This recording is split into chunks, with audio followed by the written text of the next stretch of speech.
Nandito na naman po tayo sa Oprah Winfrey Show, subalit, pinalitan na po ang title ng show. Dahil po sa sobrang kataasan at sobrang kasikatan namin, pinalitan na po na, di ba napanood nyo ang aming music video na Serbia noong nakaraang week na Oprah Winfrey Show? Tumaas po ang aming rating at napagdesisyonan na kumpanya na gawing co-host ang nag-iisang maganda sa balat ng lupa na si Sylvie. Yeah. Kailan po nga pala? So, ano pa ramdam mo na naging co-host ka na napakasikat na show sa buong mundo na Oprah Winfrey Show? Natutuwa ako kasi ito napakalaking privilege naman ito sa akin. Lalo ako sa sikat, syempre. Nakakatawa kasi makakasama ko ang nag-iisa at wala ang katulad na si Mana.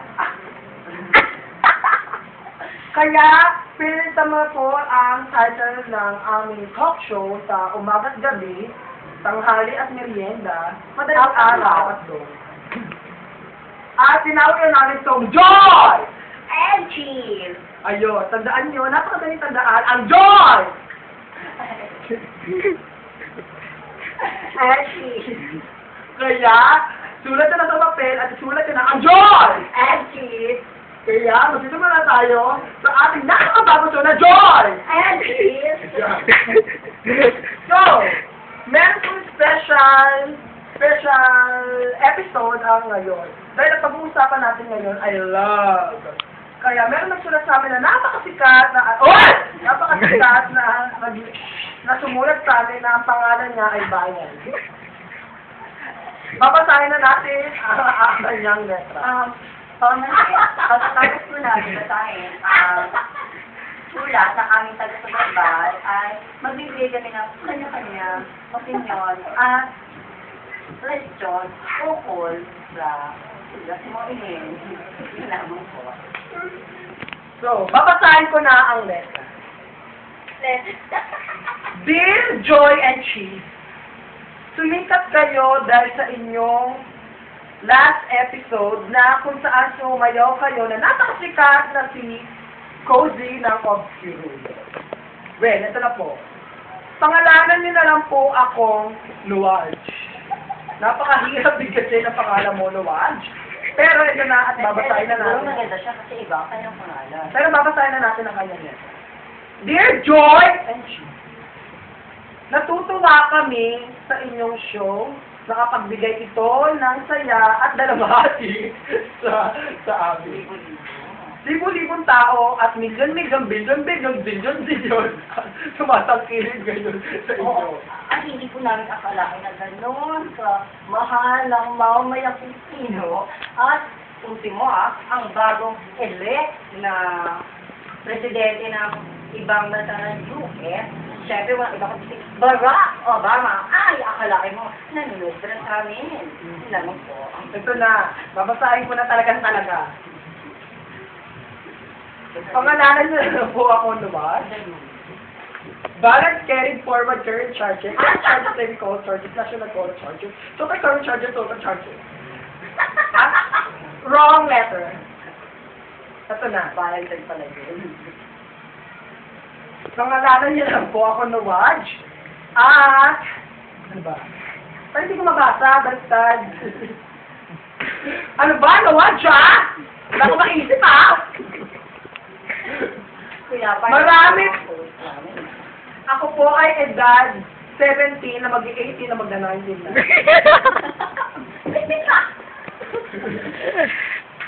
Akin na nga, ako na nga abot. Ako na. Meron po ako crush sa aming school na ang pangalan niya ay Fedge. Really? So yan, ay Fedge.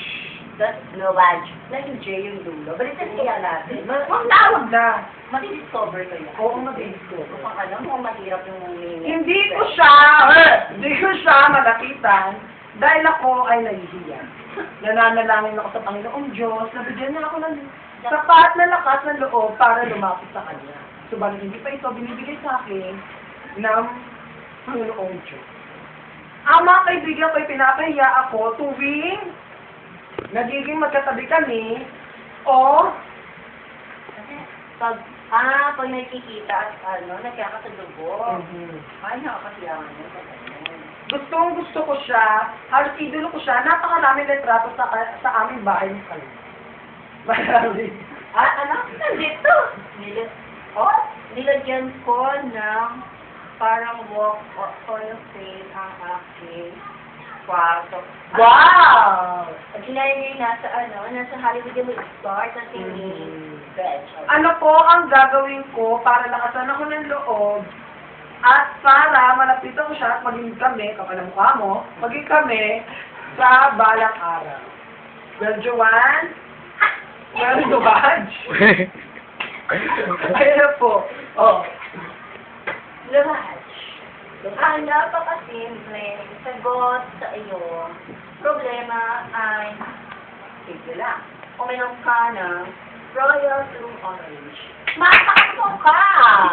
Diba? Hey! Napakaliit pero napaka-useful ng kanyang next, sababasahin natin. Ako na kung magbabasa. Ako na sila. Hey! Ako na! Ako na ba? Ako na! Wala. Dear John and Chief, ako po ay number 1 fan nyo na si Hunch. Ako na magbabasa. Sandali na ako na. Yan.